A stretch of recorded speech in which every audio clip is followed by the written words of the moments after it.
Let's face it, sometimes life feels like you're juggling flaming swords, while blindfolded, on a tightrope, during an earthquake. And somehow, you're supposed to smile and say, "I'm fine, thanks for asking." You wake up already tired, check your phone, and boom, a to-do list, a passive-aggressive message, and 3 problems that weren't there yesterday. And then someone says, "Just stay calm." Oh, cool. Why didn't I think of that?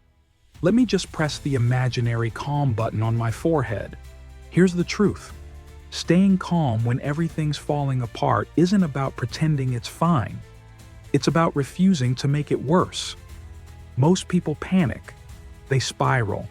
They dump jet fuel on a small fire and wonder why everything's in ashes.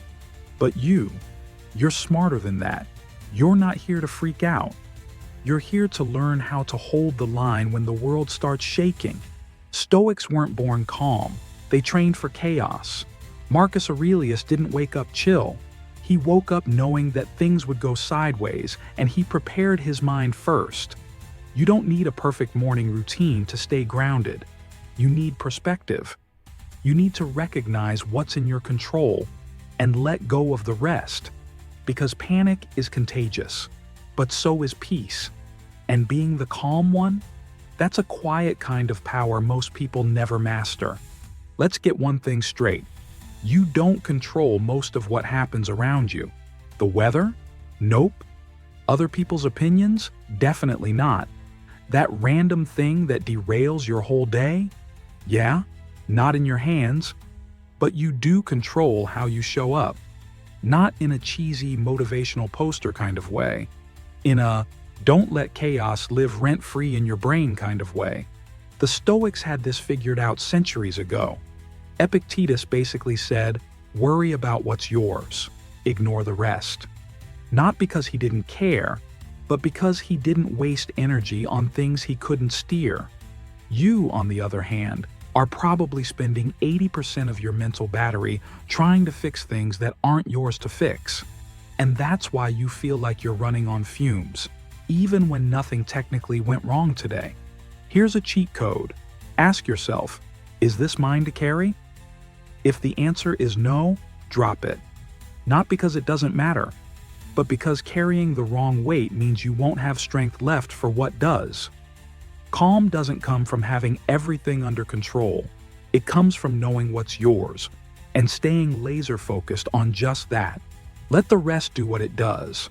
The world's going to spin either way. Might as well save your energy for the parts that actually need you. Ever notice how your brain can turn one bad moment into a full-blown mental spiral? Like, someone forgets to text you back and suddenly you're reevaluating every relationship you've ever had? Yeah, that's emotional noise. Your brain's not trying to ruin your day. It just doesn't know when to shut up.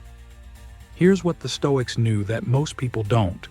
Emotions are just messengers, not masters.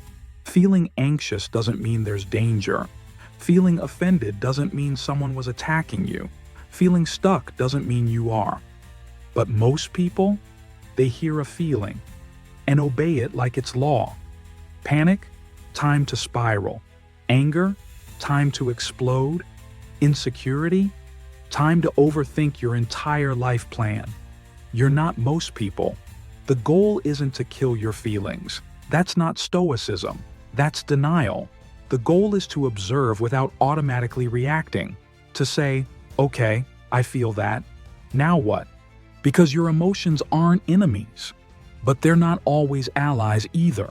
Train yourself to pause. Just 5 seconds. It's like giving your brain a moment to catch its breath before it flips the table.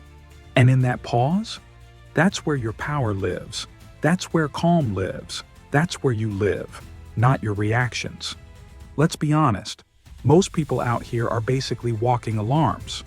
One rude comment, they explode. One mistake, full meltdown. One uncomfortable moment, they tap out. That's the default setting. React to everything. Think about nothing. It's not personal, it's just what we've been trained to do. Social media, built for outrage, news, fear sells. Life, fast, noisy, and aggressively unpredictable. So people react because they don't pause. They don't question the thought. They feel, react, regret, repeat.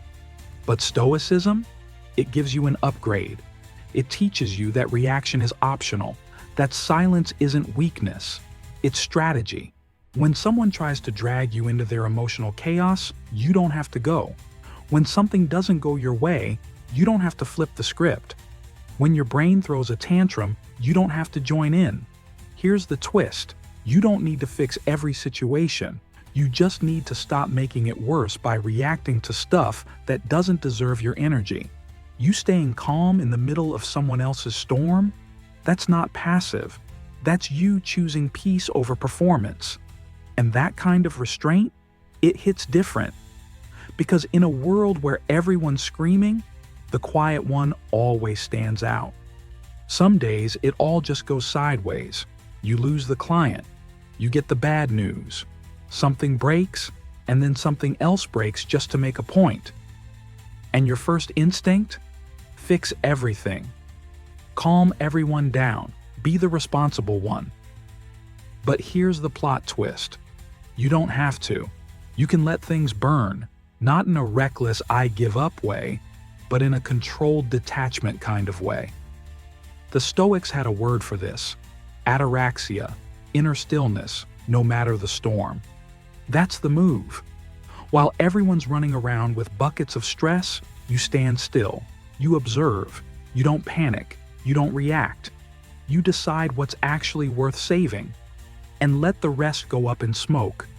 Because not every fire deserves a rescue mission. Not every problem is yours to solve. And guess what? Most things figure themselves out if you stop interfering, like it's your job to fix the universe. Calm isn't passive, it's precise. It's knowing the difference between control and chaos, and choosing not to jump into flames that were never yours to begin with. That silence you hold when everything's noisy, that's power. That's composure. That's how you outlast the chaos. By refusing to let it pull you under. You've probably been told to just calm down like it's a light switch, flip it off, breathe, done. That's not how it works. Not for real people, not in the middle of actual chaos. Calm isn't a vibe. It's not a personality trait. It's a skill, a muscle. You build it the same way you build anything else. Reps, resistance, patience. Every time you don't snap back at someone who disrespects you, rep. Every time you pause before reacting to something dumb, rep. Every time you choose clarity over chaos, stillness over spirals, rep, rep, rep. Stoicism isn't about being emotionless. It's about being emotionally disciplined. It's knowing you could explode and deciding not to. And yeah, it takes work. But the more you train calm, the harder it is to break you. Because when other people panic, you assess. When the plan falls apart, you adapt. And when everything's on fire, you don't pretend it's not. You just don't let it own you. That's the real flex. Not being perfect, not being above it all. Just being still when it counts. Steady when it matters. Clear when everyone else is scrambling. So, next time life throws a punch, don't flinch, don't rant, don't spiral. Take the hit. Stay centered. And remind yourself of this. You trained for this.